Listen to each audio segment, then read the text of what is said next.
Yes. What's going on? And that little glitch thing again. Do you never hear that, Owen?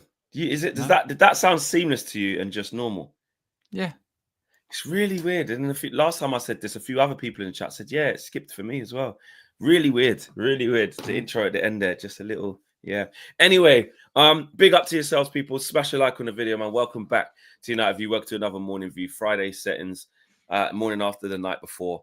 And yeah, we got a lot to talk about in this show, of course, with the fallout from Andre Onana last night and others, because I did see some people say, listen, about the goalkeeper, but I've not seen one person talk about, the Rasmus Hojlund and Garnacho. No, people were, but with naturally, with what Onana did in the lead up to that whole situation, that was going to be the most dominant thing. And like Owen, you made a good point during the stream yesterday. The attackers is one thing, but we still had the game.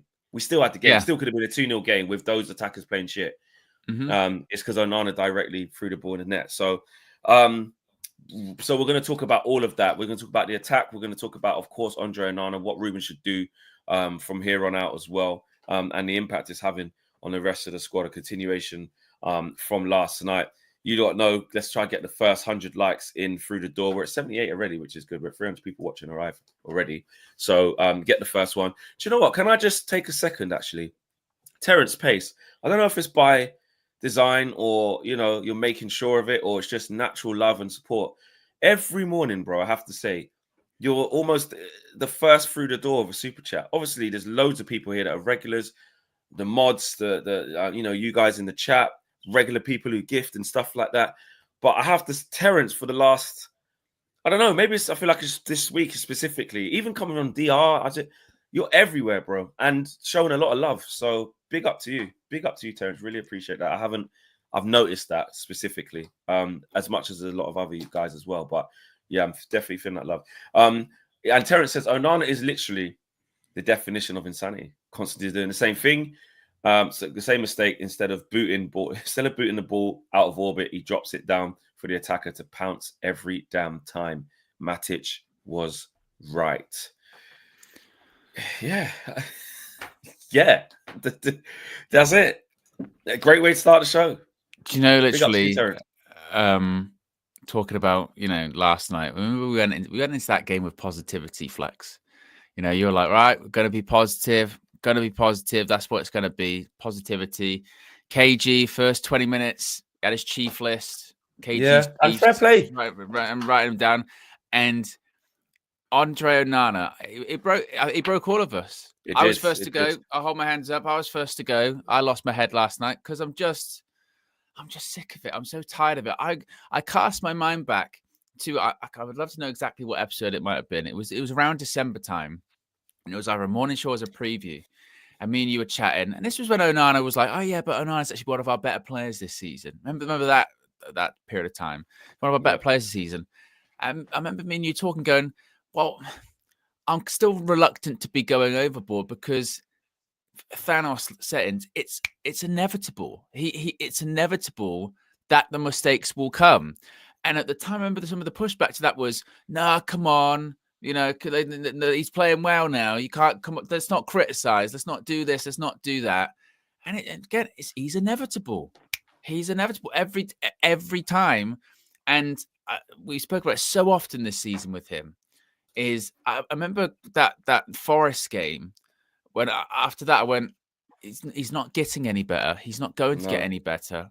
And it's not like the mistakes are, a couple of them maybe, like playing out from the back. Oh, yeah, well, that happens, doesn't it? Even the best goalkeepers make mistakes. And especially nowadays, if you're told to play out from the back, that's high-risk stuff. And that will cost you a goal here and there. But that's the risk you run when you play out from the back. The goals that Andre Onana concedes are fundamentally bad goalkeeping. And I mean, literally the basic technique of goalkeeping. Last night, that second one, you're told at an early age when you play in goal, get your leg behind the ball, knee on the ground, and there. So you've got protection for your hands. He does that, and it still is shoved out straight to the danger zone. Straight back to Shirky, yeah.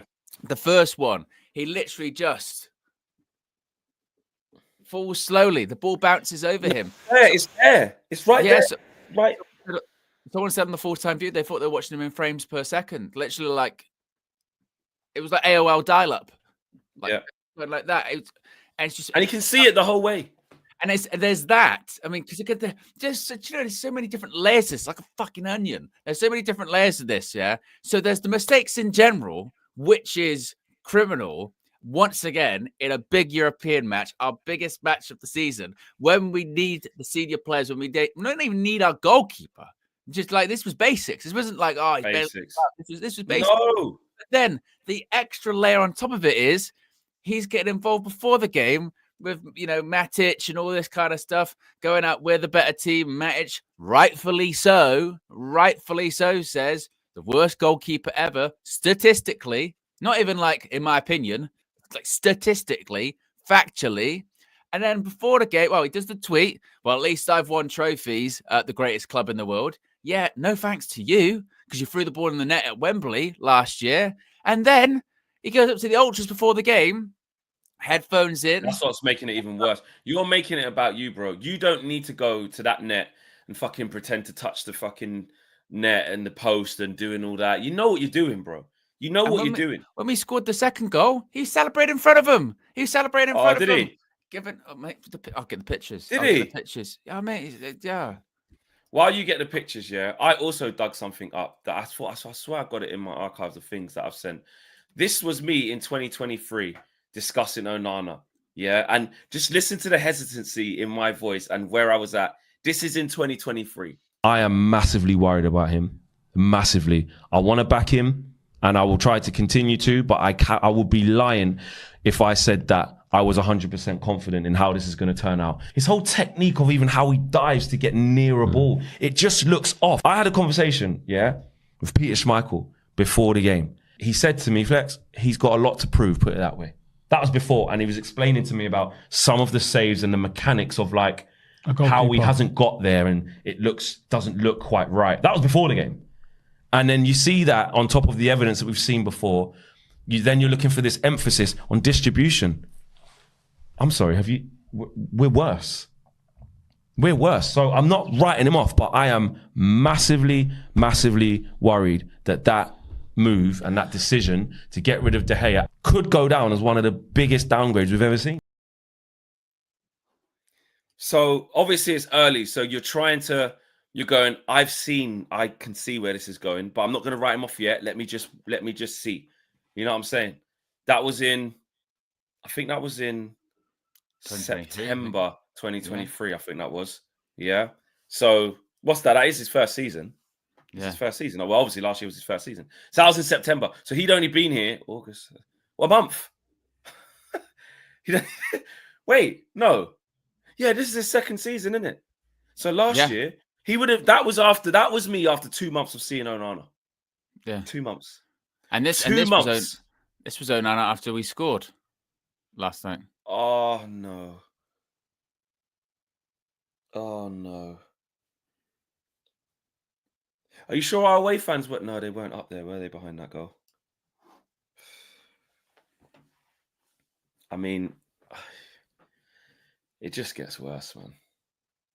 It just gets worse. Even things like, and I put it up on my story the other day because he did it again. He's done it again. Yeah.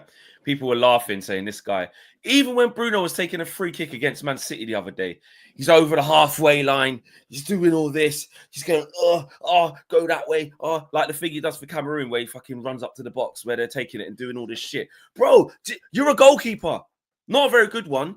Just go back there and just get out of the way. Why does he have to be involved in everything? And you know what?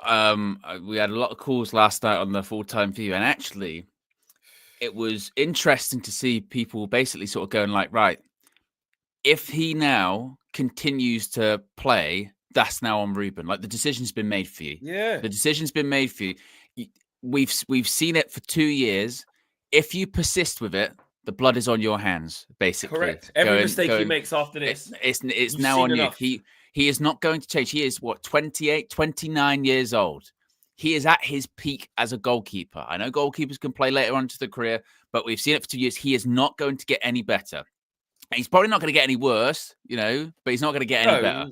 If his thing's on the floor, he's the worst. He is what he is, right?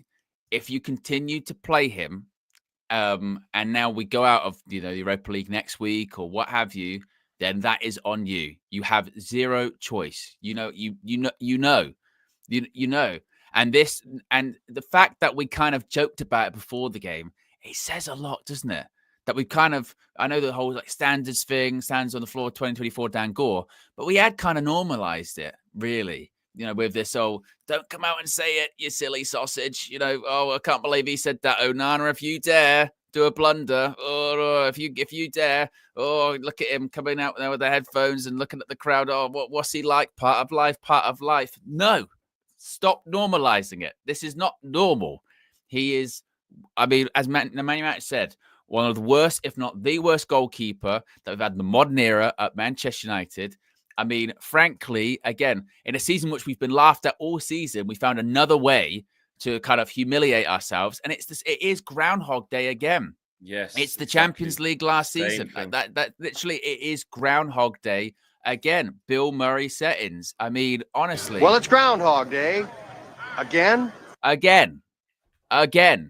Not just in the same match, so it's happened again. The same version of the match happened again. It's Galatasaray all over again. It's whatever. It's Bayern Munich all over again. It's Copenhagen all over again. It's Nottingham Forest all over again. Take your pick. It's Nottingham Forest in his first season all over again when he fell on his ass and he's got lifted over. It's the first game in pre-season that he had against Lons all over again. No. It was Real Madrid who got dinked in it. No, I'm thinking of the one we got to the halfway line at Old Trafford. I wasn't first game of pre-season, his first game, but it was the first game at Old Trafford for him. Yeah, he got low. Oh my God, yeah. Then it was Rodrigo dinked him after, innit? Was it Bellingham? They dinked him in pre-season. Everyone, bro. That's what I'm saying. You do think you do that horrific Champions League run last year. So you go, wow, that was just monumentally bad. Plus there were ones during the regular season as well. And like you say, just this season alone. Like the Brighton one with Jorginho Rota. Oh my God. 2-1. Listen, we're not playing well. We weren't playing well anyway. He felt like, I don't know, but just stay in the game. You never know, could get a draw out of it. And all he has to do is pick. That's just a pick it up. Just get the ball. Bounced off him. Goal. Like you said, the Gibbs White one. Criminal. There's another one as well this year. The Gibbs White one. There was one other criminal one as well. Oh, it's like people were also saying, even last season with his first game at Old Trafford in the Premier League when he wipes out the Wolves player. I watched that back this morning. I still can't believe that didn't get given as a pen. No, he did it. That's what he did. No, he did it this season. He did give away a pen against someone because we said, who was that against? Everyone will remember in the chat. Remember the beginning of last season, he did that and it wasn't a pen. Then he gave Maddison. No, it was... Maddison versus Tottenham. Yeah, he parried it. Everton parried it straight back into the middle or straight up in the air. But there was another one where he did actually take some. Was it Burnley? Was it Burnley? It was Burnley at home. Remember? Oh yeah. It was Burnley. It was last season where he did it at the beginning of the season, got away with it, and then he took someone out when we were 1-0 up and we weren't looking great. We were 1-0 up. I was like, fucking hell, get out of here. We're 1-0. I know Onana went and bashed the guy in the head. And Ipswich, the Dorgu one. Yeah. Palace. And I remember Palace. What was the Palace one again? The fact that we haven't go with all of these individual. I remember that Ipswich one, the Ipswich one at the time, and I was saying that was a keeper mistake. And it was a bit of obviously Dorgu for diving in and whatever. But I was saying at the time that Dorgu is a young player in his second or third game for Manchester United. There, you've got the keeper who's the senior player, can see that. He always said this to as a keeper. You can see the whole picture. Defenders can't see everything. You're meant to guide them through. You can be their eyes if they can't see certain things. And you're meant to be calm and composed. But he's just the polar opposite of that. He is the antithesis of calm and composed. For someone that says part of life, these things happen. They always happen, Andre, to you because you're chaos. You add chaos. And like last night, it's a real nothing game. If anything, we're on top. We deserve to win it. But you add chaos into it. And how many times this season have you gone, well, we weren't playing great, but it was 0-0. But he throws chaos in. He rattles the team, and he did it last night. That first goal, we were rattled then for 5-10 minutes. We're like, what's going on here? I'll go to the Galatasaray one last season. Go 1-0 up, Garnacho, and you go, oh, hostile atmosphere. We've handled it really well. Mistake, rattles everyone because it's not calm. It's not composed. It is the complete opposite of what you want. If you're a centre-back, we saw it last night. Harry Maguire, there was a simple cross in. Onana comes out, calls for it, keepers. And Maguire goes, no. And he could have, but he didn't. Yeah. He said, "No, mate, I ain't trusting you. I don't trust you. I don't even get trusting you." And you can criticize Maguire to say, "Oh, I should leave it." He doesn't know what's behind him, and he doesn't trust Onana to make the right decision there. Why would he? So yeah, Amorim's got a massive decision. Well, it's not. Massive. It's an easy decision. It's easy. It's only massive if he makes it massive. It's a very easy decision to make, and I don't want to hear this bullshit of like, yeah, but he might lose him in the confidence of the guy. And no. Who cares? I get in public, no problem. I'm not going to judge you by what you say in public. I'm going to judge you by the team you put out, because what you say in public, as a manager, fair enough. You protect your players and just don't add more fuel to the fire. You don't need to go and give the sound bites of, well, after Matic said that it's the worst possible game from Andre. We didn't need. Don't say anything. And that people tried to frame it. I think it might have been CBS. I bookmarked that actually. They said that he reassures that he's the keeper still. And I watched the clip, and he never actually said that.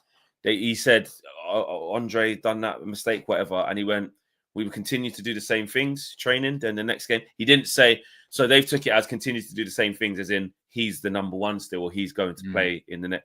He never actually said that. So that outrage, I'm not going to jump on that and jump on Ruben for that. It's all about what he does in the next games. And I'm not going to lie to you, Owen. And you lot, I said yesterday he's too smart of a manager. Like, he will make you check, he gets things. But I don't know. I don't know. Well, I think he might not change it. I don't know what it'll do. To be fair, I don't know. 50-50, isn't it? And it's difficult to say because I don't know if we can necessarily judge that on Sunday for Newcastle, because he might play against Newcastle, but people don't care about the game against Newcastle. It's the one you got to get Bayern on Thursday. Going. But does Bayern did need some rhythm to get back in? Every time he's played this season, he hasn't had much rhythm, has he? Yeah, I suppose. True. As a second goalkeeper, you don't all year, to be fair, you don't have much rhythm. That's true. But he's got to, Owen. What does he do? Just leave him out from now and just say, listen, like, first these two games, like, Bayern you're playing, or just play him on Sunday. I know people pointed out this to me last night, and again, this was true.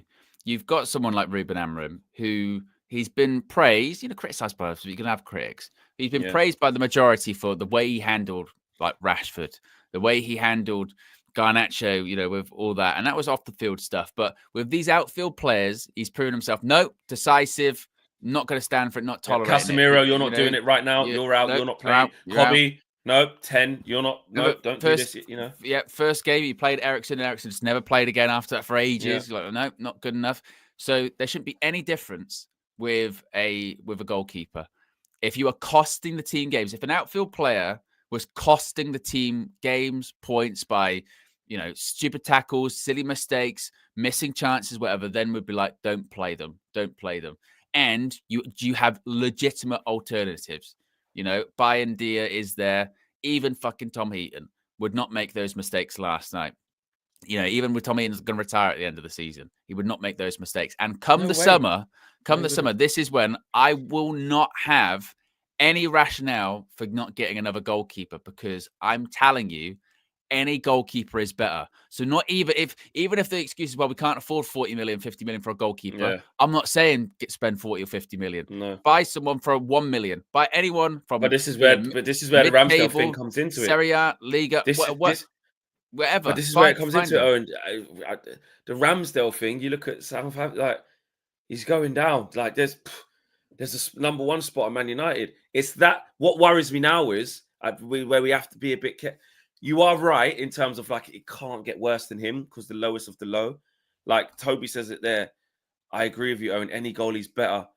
But guys, I just want to take you back to the De Gea thing just quickly.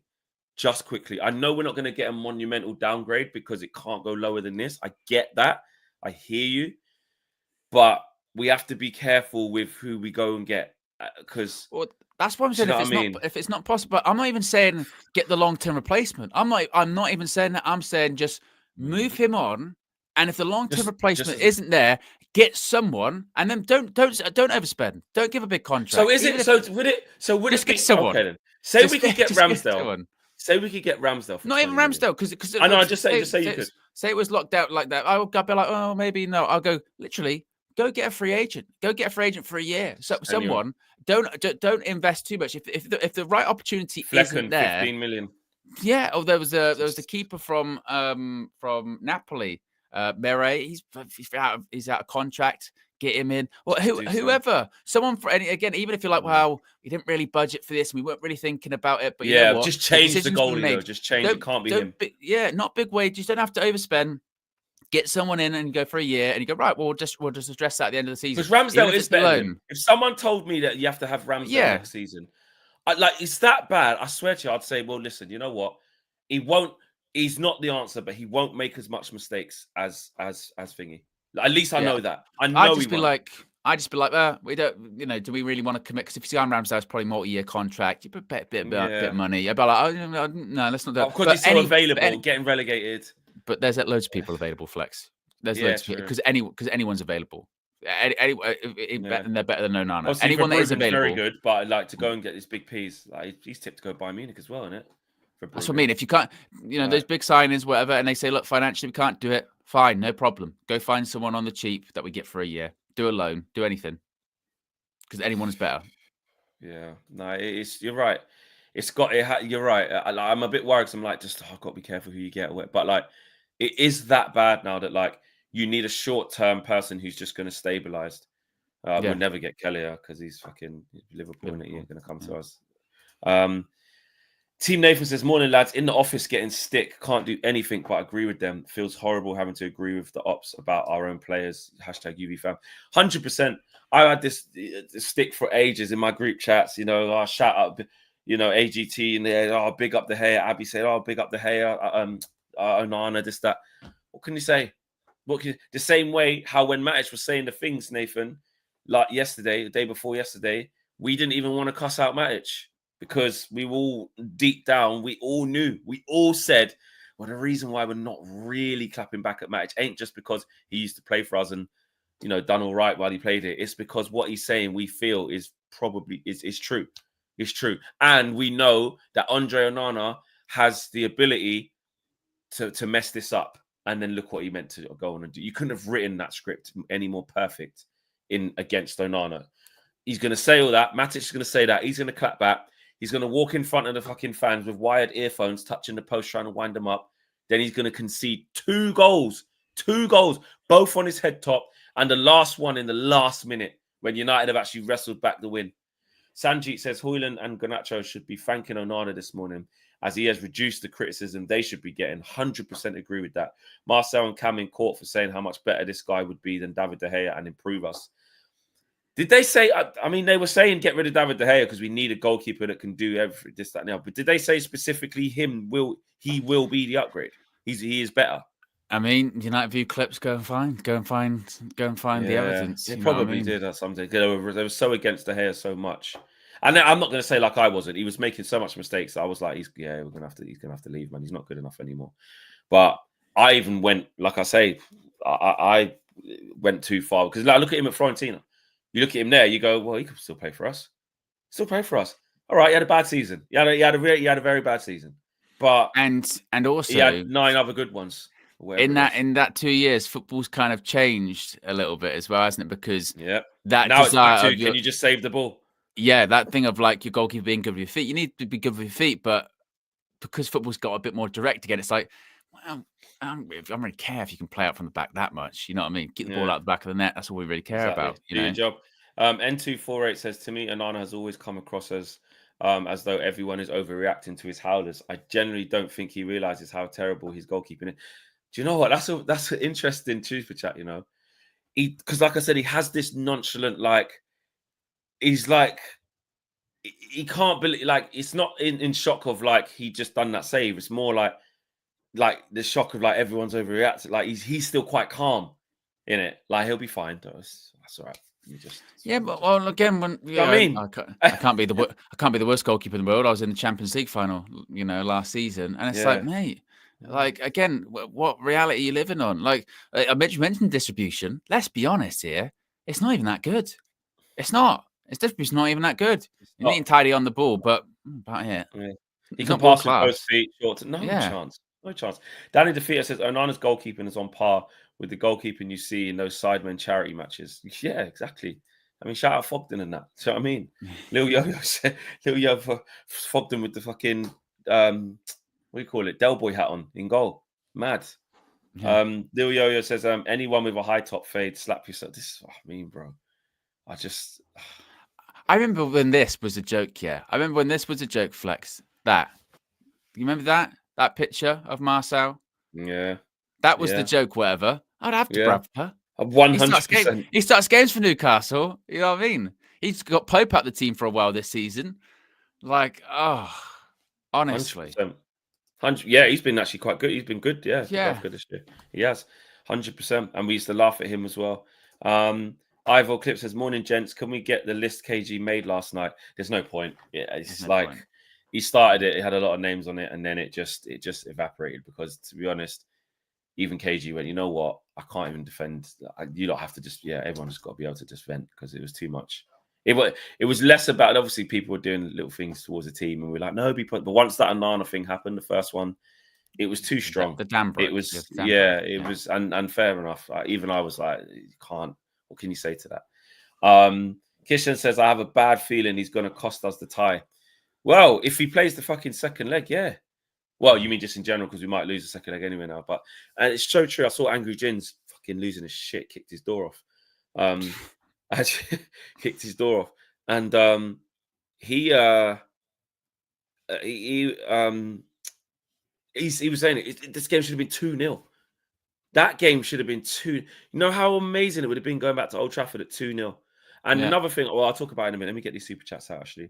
Harvey says, go get Pickford now. Huge saves and moments for England. Ready for a step up. Can handle the Prem pressure. Great age and can kick the fucking ball.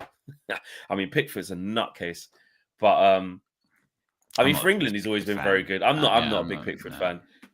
But he's a weird one because he is competent, but he does do erratic, mad stuff. I think he's perfect for Everton. He's perfect. Yeah, or Spurs. Uncle Somi says, even De Gea was dropped for Lindegaard at a time. And Imran says, what's worse than Onana? Why at 46 before the end? And we decide to attack instead of controlling the game and running it into the corner to kill it. Yeah, listen, you can always trace things back. You can always trace things back, but then you could say, we're ambitious. I don't get that. We want to go. You could go get a third there, not kill the tie, but really put us in a commanding position. And we're defending quite well. I've got faith that our defenders will deal with whatever's put in front of them, which they technically did. They conceded a routine shot in the last minute of the game. It was backs against the wall, blocks, and just everyone doing their job to just force not an easy look at the net. And the goalkeeper didn't do his job. But Imran, you're right. You can trace it back to say if you just run to the corner. And I think actually Ruben touched on it a little bit, actually. He did say that, in a different day, you could maybe try to see that out in the last. So fair. I hear what you're saying, Imran. It's not a non-point. That's a point. That's a point. D Witness says, morning UV. Hojlund needs to go. Scuffing shots in the box at this level, very poor. As for Onana, if I speak, I'm in trouble. LOL. Also, I'm worried that we didn't see the best of Leon last night. That's interesting. As that guy, they got that midfielder to come back as well. He didn't play in that game. Catch the Deal says, you guys are behaving like Trump. Chaotic drama. Uncle, big up Uncle, says, nope, Ramsdale still makes mistakes for Southampton. He does. I hear you. Pav says, Onana has the arrogance of CR7 or Zlatan, but has the ability of Winnie the Pooh. And Ivor Clips says, last year, KG said all African keepers are just failed strikers.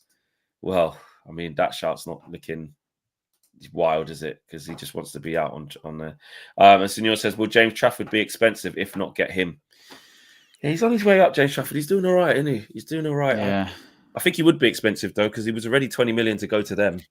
And it depends what happens with them if they get promoted or not, I suppose, doesn't it? Yeah, exactly. Again, he'd be better than Onana. Yeah, it's one of them. Ketchadil says it was Amorim's fault that he wanted the third goal. Amorim wanted the third goal, probably willing them forward. Guys, there's over 1,500 of you watching right now, which is amazing. We've got over 350 likes, so let's keep pushing. Let's get to 500, guys. With 1,500 people watching, let's get to 500 likes. Come on, we can do it. All right, away from Onana, and some people have touched on it already. You know, we have to talk about Garnacho, Hojlund, and those two. Yeah. But mainly those two. Yeah, you're right. And that was, again, it's sort of levels of frustration, isn't it? Because, you know, you do have to talk about those two. But even with their sort of shitness, we still could have and should have won that game 2-0. So you go towards the goalkeeper. But I remember during last night, at different points, I remember at one point, I forget when it was, what actually happened, but Garnacho did something. And I just blurted it out. I just went, he's shit, any. Yeah, you did. You did. It just, and do you know what? Yeah, and I get what I do understand. Yeah. Are you done with him? If someone wants to put a bid in the summer, then I would sell him. Yeah. You done, because you're right. Because that was the first. You said it, and I saw you, and you went, "I've said it, and I've gone with that. I've gone with it." Because that was like what you did. It wasn't like he's playing shit in this game. That was. I think a penny dropped for you. I'll be honest. I know you, and that was like you went. Nah, he's not. I saw enough. I saw enough. And I get why Ruben plays him, and I get because counter attack. He's running, and legs, and that's why he'll probably play next week. Yeah, because we don't have anyone else who can do disengage. I get that. I do understand that, but the end product is just not there. And I get that he's young, and maybe. The penny might drop at some point, but I just really, really, really question decision making, like that. What that one when it's counter attack was it 3v2? He can pass it to Xerxes, he can pass it to Bruno, and he does a bobbly pass to Bruno. The amount of times last night we're going right, we're in a good position here. Just do the simple pass. He can't do it, and he's been doing that for months, years now at this point. And it's not getting it. And that's when you do find yourself in a situation where you go, look, if someone wants to pay 50 million and that means we can spend 150 in the market because it's pure profit, we'd be nuts not to take that.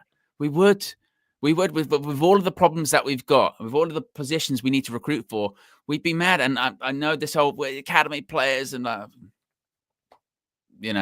And so they were right in January when people were saying, well, you didn't realize it's not a one-sided thing. So if Napoli and Chelsea are interested in him, that means his representatives are going out there. They're flirting with him too.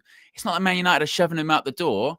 He sees the writing on the wall as well, saying, well, maybe I actually, how do I fit into this system? So if someone wants to put in 50 million, then absolutely, yeah, I would take it. And as far as Rasmus Hojlund's concerned, this is why it was Trinity last Friday. This is why I was a bit gobsmacked when KG and yourself were like, yeah, get rid of all three of them, including Xerxes. I was like, I don't know about Xerxes. I think, against City in the derby, he came on for Hojlund. Hojlund had 2 touches in the opposition half the whole game. Xerxes came on, looked more lively. Last night, immediately came on, touches are better. Obviously, he scores his goal. And he's offering more, and he's not even a striker. We're saying he's not even a striker. Rasmus Hojlund, I'm tired of the wrestling. I'm tired of no hold-up play. Never thought I heard you say you're tired of wrestling. Yeah, exactly. And when it comes to he doesn't really get chances, he did get a chance in the first half. He scuffed it. And you make your own chances. It's almost, it becomes not a coincidence when the ball does arrive in the box that you're not there. You're always in the wrong position. Whether it's a bad pass from Garnacho or whatever, or you're just not in the right area. So I know it seems wild that a year later we're going that sort of 2/3 out of that 3 sitting on the advertising hoard, and they were meant to be the future. And what you're saying, I'm saying get rid of 2 of them, but yeah, get rid of 2 of them. Yesterday, there was those reports from Romano saying Italian clubs are sniffing around oil and see what happens in the summer. Once again, a bit like with the Garnacho situation. If someone is willing, because I think it's 38 million, 40 million for us to make a profit on him. If someone is willing to pay that money, then Manchester United should take it. They should take it because 100%. And I think they will. I think they were looking at doing it in January. From January to now, or from January to the summer, let's be honest, there's not going to be a body of work that would suggest not to. They were openly looking at it in January. We all know that it was happening, or they were open to it. So nothing has changed. Or again, Ruben's a clever man. He knows how he wants to build this squad. There's nothing else that you'd see that's like, maybe not. There isn't. There's enough work or evidence there to say, good kid, tries hard, wrong system, wrong time. Go to a team where you can just play high and wide and kick and run. Like, and then I'll rather that happen, and then all of the things come back to us saying, see, you should have kept him and deal with all that shit rather than keep, because he ain't it. This is a Langa. This is a Langa, but in a different way. Like, it doesn't fit. He might go to Atletico or Valencia or wherever the hell it might be in Spain and be high and do what Anthony's doing in Betis. He could go and probably do that. Do you know what I mean? Let him go and do it. Don't care. Like, and remember this. Remember these moments. This feeling you got in your blood now. Remember this in bloody September when he's playing somewhere else and doing all right. Just remember this, please. I beg you. And I'm talking to myself as well, because we do it far too often. Like, say, well, what if he does this? Or what if it ain't right here? He's not right. And more importantly, for the team, we can get somebody better suited to what we're trying to do. It's not a damning indictment on him. It is a little bit, because he's saying he's not good enough, but doesn't mean he's going to have a shit career and he's going to be a terrible professional. He can go and make a lot of money and have a successful career. But in what we're trying to do for Man United here in the Premier League, in this formation with this manager, and even just in general, no, he's talented. He's got some ability, but it's not going to be now. It's not. Will he score again before the end of the season? Probably. Will he get an assist before the end? You know, and that doesn't mean that it's like, see, we've seen far more of the reasons why not to keep him than, like, you know, of course, listen, he got fucking Puskás Award or whatever it was for overhead kick. Like, you know, yeah, there's some stuff there. I'm not saying he's a totally dead player, because he has contributions. I'm not saying that. But for what we're trying to do and what we can get, there's better out there. I think, obviously, I say he's shit. That's in me getting angry during the match. He's not terrible or anything like that. And like you said, in the right system, I'm sure he'll thrive. He absolutely needs to work on his decision making. I think he needs to be really, really careful with his kind of mentality, you know what I mean? Because I do think he's been given maybe a bit too much too soon, and some of the hype has got to his head somewhat. You know, I mean, I think Bradley's right with the Viva Garnacho song and trying to emulate Ronaldo and, like you said, get the Puskás Award and overhead kick and all that. And I think he might need someone to sort of sit him down and just go, look, you're good, but you're maybe not as good as you think you are in your head. And once again, you want to look at people like Ronaldo and you want to look at people like Messi. The reason people regard them as the best is because they deliver every single match. And yes, they've got great numbers, but they knew when to pass. They knew when it was right for the team to pass, because guess what? As much as they want the numbers, they want to win. They want to win more. It's not the individual, like, oh, I myself want to win. My team has to win. It's still a team sport at the end of the day. And you can talk about all of those individual honors and all this kind of stuff, and the followers that Messi and Ronaldo have. The reason they've got that kind of following is because they were the best. And that doesn't just come. You can't just decide I'm Ronaldo. It doesn't work like that. You know, you have to do it every single week. You have to put those numbers on the board, and also your team has to win. That's the most important thing. So I think he just needs to be reminded about that. Yeah, just to come back down. Shout out Minna in the chat, always. Minna gave us a bit of breakdown on some of the players as well. Minna says, Flex, do you generally think that Shirky wasn't good yesterday? Because he was better than anything I've seen for United in the 10 in months. Now, two different kind of sides to what you're asking me there, Minna. 100%. Is he better than anything we've seen in our 10 positions in months? He's better than that, 100%. But in terms of yesterday's game, obviously I heard a lot said about him and that. It was the other brother. How'd you say it? Miku Tadze, was that it? Miku Tadze. Yeah. He was brilliant. He was unbelievable. You gave me the phonetics there, Minna. He was the one I'm looking at going, who's he? That's what I'm on. Now, listen, Shirky gave it the whole, listen, they were scared of us and we're going to go there to attack and we come play for. Listen, I could tell he's got ability, but in the context of yesterday's game, he didn't do nothing. He didn't do nothing. Like, I didn't see nothing. Like, I saw some the rising ballers thing or whatever it was ballers put. That's why I had to quote retweet. Don't try and gas me like with the flipping numbers of he did this and that dual thing. But I watched that game.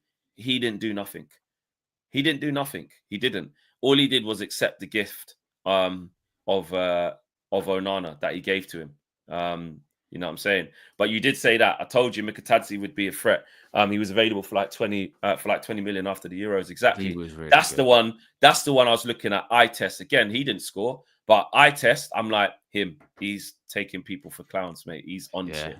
He gave Mazraoui. Mazraoui is as cool and composed as they get, and 100%. Skin the shit out of him, mate. Skin the shit out of him. So you know, Shirky. Listen, I'm not saying he's going to be dead in the second leg as well, but like I get it. I can see he's got a bit. Look at his passing, link up his vision.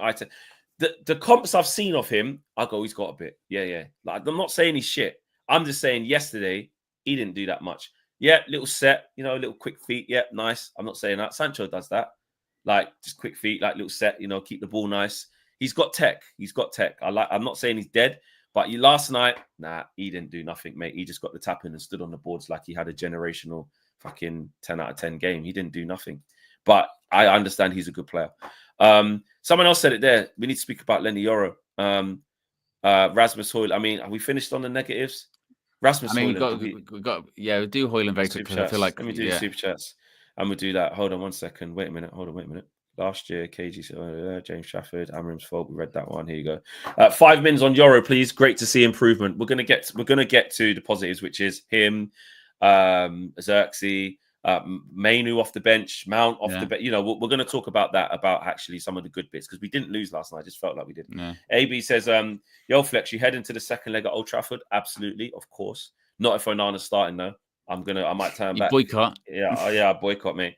What is it, an hour and a bit before? Is it still an hour before? Or is it a bit? Hour 15. Yeah, so I might not get back. Probably watch the game in Birmingham by that time. Shout out to Souk for the contribution. And Andil says, Garner is all talent and instinct and no development. Hojlund is just terrible. And Harvey says, Garner's not shit. He's just a kid that's been rushed into the first team. As we have no support / backup for him, another young star ruined by United. There is always that side to him about what would he have looked like with a more steady environment and a more steady rise. Where would he be at this period of his career? But I just think, I don't know if he's been ruined by United, though. I would say, I mean, he's young, making the bad decisions himself. And also he's young and he's still involved with his country and playing regularly for Man United, and he's won a trophy. So I don't know if he's been ruined by the club. But I think he's just, at this point, he's probably just best suited elsewhere, to be honest. Fucking hell. Including Man United players, Mo Salah is the 7th highest Premier League scorer at Old Trafford in the 2020s. Fuck's sake. AGT's going to send that to me. Told you, he owns you. Told you, bro. Fuck off, man. Deal with that on the Football Flex later. Dafe says, watching Doué at 19 years old makes Garnacho bang average. And listen, I'm not really an advocate for don't tell me at 17 you can't be world class, because look at Lamine Yamal. I don't always those type of comparisons, but because some players are just freaks. But I get your gist. Let's talk about there's a couple more negatives. We've got over 1,600 people watching, 473 likes, so we're not far off 500 likes, people. So I think we can get higher than that. Good 15 minutes left of the show. Rasmus Hojlund, I mean, we can kind of keep it simple. I mean, you said you're tired of his wrestling, this, that, and the other. It's over. It's over. We could have put him on the front of the thumbnail and put at the end or whatever. Like, it's done. The experiment, we tried it. We said we need a young project striker to get our teeth into. He's not good enough. Price aside, even if we bought him for 40 million, we'd still be saying he's got to go. Yeah, look, you feel bad for him in the sense of she should have more support, and he's in a bad team, and all of those things that people say about that they are absolutely valid. If he'd have had a senior striker, that would have helped, and if we'd have created more chances for him, that would have helped. That's all true, but what is also true is that he shouldn't be leading the line for United because he's not good enough. That is also true. Many things can be true at the same time. Yes, he hasn't been helped. Yes, it's not his fault about the price tag and all that kind of stuff. but also he's not good enough for Man United as a striker. You know, you need your strikers to be scoring a bunch of goals a season, not in bunches and occasionally. It's just not it. We need a striker in the summer, easy. And I think he might be the make weight to raise some funds for one as well. Yeah, I think it's as simple as that. Owen, really, there's not really much to add to that, bro. Like he's just terrible. Sorry, like he really is. He doesn't. I mean, Ruben obviously is defending him. He said he offered in the first half a lot of runs to stretch them, this, that, and the other. But I don't want my striker there just for decoy runs, man. Like that's not it. Like he's doing his best to defend him. And Ruben, again, the same way how you talk about the Amorim thing, the Onana thing, when you say like, you know, you keep picking him or this, that, and the other, the decision should be made there. He should be the guy at most coming on up front for 10, 15 minutes because you want to switch it up. You just got to play Xerxes. Even if Xerxes is not looking like scoring or he might be resting as well, or whatever, he's still better than him. And I was surprised. That's not the view I held. At the beginning of the season, I held the opposite. I said, let's stop this. This Xerxes guy, someone's more likely to get a goal. It's Rasmus Hojlund. So let's just stop this Xerxes. You know, I was there and I had to hold that. Yeah, that's flipped. I mean, I was the Manchester derby because I thought Xerxes would start that one. When he didn't, I thought, right, that means he's starting Thursday. When the team news came out yesterday and Xerxes was on the bench, and there was a couple of super chats in actually at the time that was like, that's surprising. That's an odd one.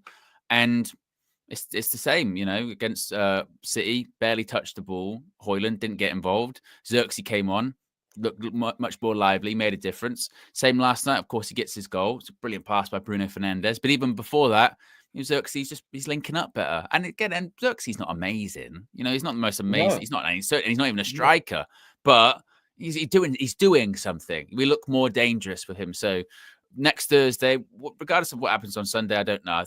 I don't know if we can read too much into the starting 11 on Sunday, but next Thursday, Xerxes has to start. So him coming on was a positive. Obviously, a lot of people talking about Lenny Yoro.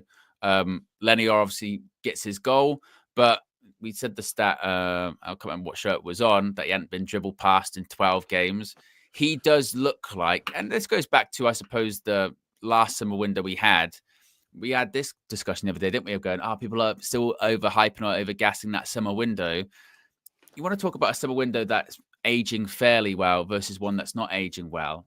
The summer window of Ten Hag's second season of Onana, Hojlund, Mount, and Johnny Evans versus this past summer, which is De Ligt, Mazraoui, Ugarte, Lenny Yoro. Is that it? Was there anyone I'm missing? And Xerxes, right? I will have this past summer's window versus that one. I know it's a low bar and it's different. You go, well, you can't really compare it to that. And it's a low bar. And I get that. But those players that we have signed this past summer, they have actively not improved the team, but tried to help the team. Those players who signed 2 years ago have made us worse. We've got nothing out of them. Onana's made us worse. Hojlund is not it. Mason Mount, it was good to see him come on last night. But, you know, again, if someone was willing to take him off our hands just to end that because he's going to get injured again, I would take it. So, I mean, with the positive is Lenny Yoro. You sort of, the more you watch him, you go, and he's going to get better than this. He was the one that was criticised the most of. You laughed at because you got your pants pulled down, you paid 50 million because it's only because Real Madrid understand he ain't that good to pay that much, and you idiots in his last year gave him 50 million. All of that, we got criticised for that. When you read up on him, and like I said, you do your research. I was reading pieces from David Ornstein from The Athletic about the research and how much Real Madrid actually wanted this kid. And the data behind it and why he was, you know, and the reports of the recruitment team coming back to Ancelotti or the people at Real Madrid saying, they used the term, I can't remember, it's a Spanish term for like, it doesn't matter what it costs, just get him kind of vibe. Like, don't matter what it costs. Don't matter where you're going to play him, work that out after. This kid is it. I don't want to find that report because it was a really good read. So there was a lot. Don't let people sidetrack you. Well, we didn't in the summer. We said, you're just going to say it. You're just going to let the rivals do that. You know, we're going to trust that this is a good kid. And he got off to a bad start because he was injured for so long, broke his foot in pre-season. Terrible start. But in a weird way, it helped him settle down. It helped him, you know, with his house, his moving. But, you know, and now Onana, I keep saying Onana, that's how angry I am. He's just at the forefront of my head. And now Amorim's talking about when he said, obviously, he's a top player as a quote last night, but he also said he's more settled now, like in the team, in the play at Carrington. He said he's more settled at Carrington. He's had the time to really calm down. Probably got his family here now, you know. So yeah, I think. And you think what's changed for him, Flex? Think what's changed for him as well when it comes to that, because like you said, we sign him. And there was all that thing before, wasn't it? Going, no, he only wants Real Madrid. He only wants Real Madrid. So that's all he wants. He only wants Real Madrid. Yeah. So we said we ain't getting him. So he doesn't get his, dream move, which can be a bit of a blow for some players. Kind of, you hear those reports about going, they had their heart set on this move, and when it didn't happen, it crushed them. But no, goes to Manchester United, does that move, then doesn't really have much of a preseason because obviously he gets injured. The guy who brought him in, then he never plays for in a competitive game. If Ten Hag was still here, he'd be playing centre-back as opposed to left or right centre-back. So when he gets back from his foot injury, which, as we've seen with people like Martinez, you never really know what you're coming back from. You never really know when it comes to all of that. And now he's easily sort of transitioned into this left and right centre-back. He did have a couple of difficult games, like against Southampton, when he got absolutely rinsed. And we're like, oh, is he all that? Is this all that? Last few games, he's been one of, if not our best player, and he's still very, very young. And if he can have a full preseason, a run in the team, then I think that's really exciting. And that is when you go back to, I know we don't like to necessarily give credit to the people at power at Manchester United making those decisions, but that is one where you go, I tell you what, even though it did cost us a little bit and what have you, that looks like that is one that can pay off for us in the future. You get the impression next season we're going to be having conversations going, I tell you what, Lenny Yoro, that's a top signing. We've done really well with that. We've done really, really well. And he's still really young. That's quality. So and he does look really composed, like his attributes that he's got, he's starting to really show them, innit? He starts to be good in the duels. That Alanga one where we were going to get cooked again on the counter, gets back in. He's done that against Trossard this season. He did it against Darwin Núñez. He did one against Son. He's done those last these 1v1 duels, like he can do it. He did another one against, it was one at Old Trafford not long ago, the other day.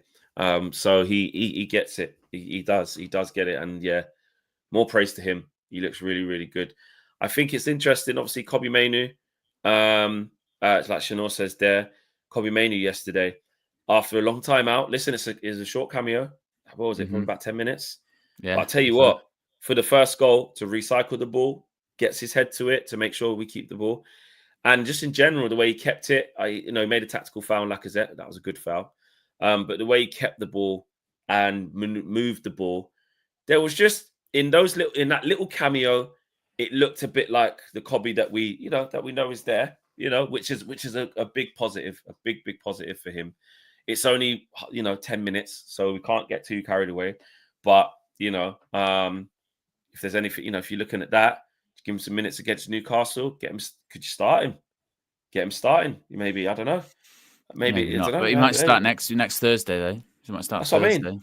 Yeah, that's what I mean. Not so against Newcastle, you give him sort of half an hour or something, and then start him against Thursday. Yeah. Do we try something different here? Do you go? Now you had a feeling of Leon. Do you go Bruno, Casemiro, Mainoo, Mount, Xerxes? Yeah, well, maybe. I mean, look, for Casemiro, once again, he's actually done all right the last few games. Done all right. He's our best six right now. Yeah, the resurgence is crazy. He's moving better than Ugarte. Ugarte again yesterday. Then he's on the tightrope with the yellow card. We had to just get him out of there. He was getting close, wasn't he? He was getting close. Yeah, and he's just been. I'm not, like I said in my review, I said I'm not angry he started because I called for him to start. I get why he did in this game. That's fine.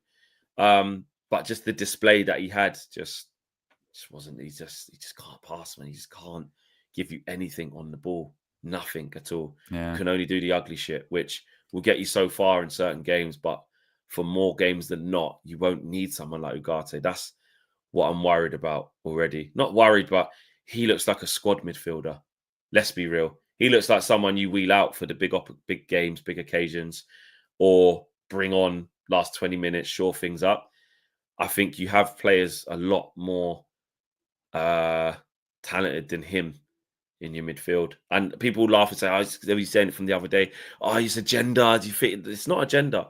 I'm just saying what I see and what I think we should all see, because it's fairly obvious. This ain't a hot take.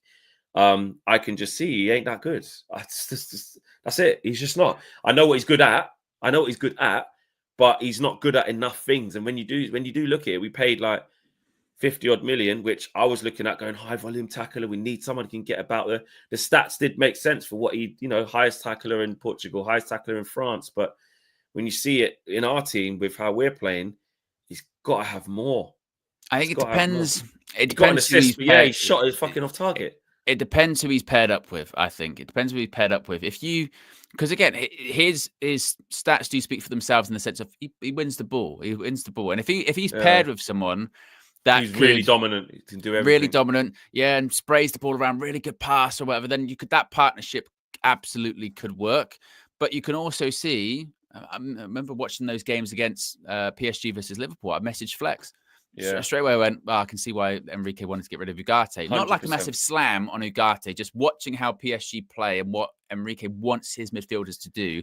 The technique levels, like on the ball, comfortable, left foot, right foot passing, spraying it around. But it wasn't like he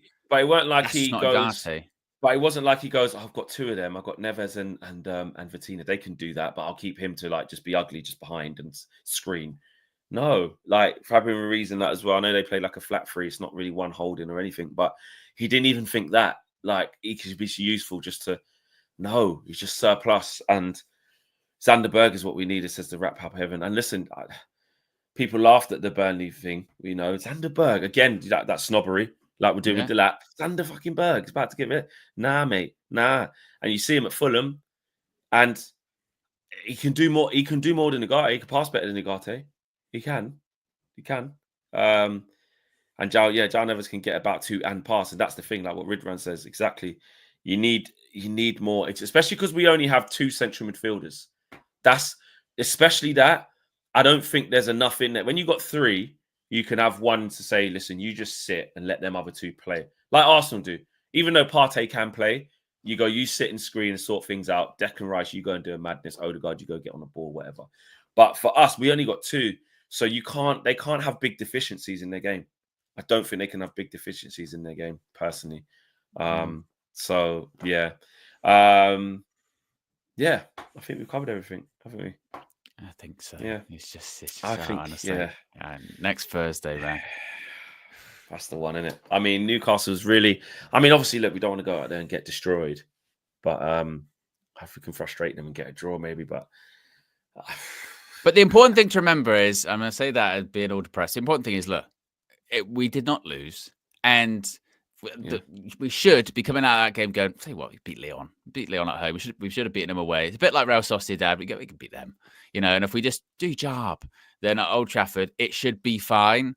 But it's more, my thing I'm just worried about, I'm just going, Ruben Amorim, if you don't make those correct decisions, people are going to because they're going to be looking at you now going, evidence is there.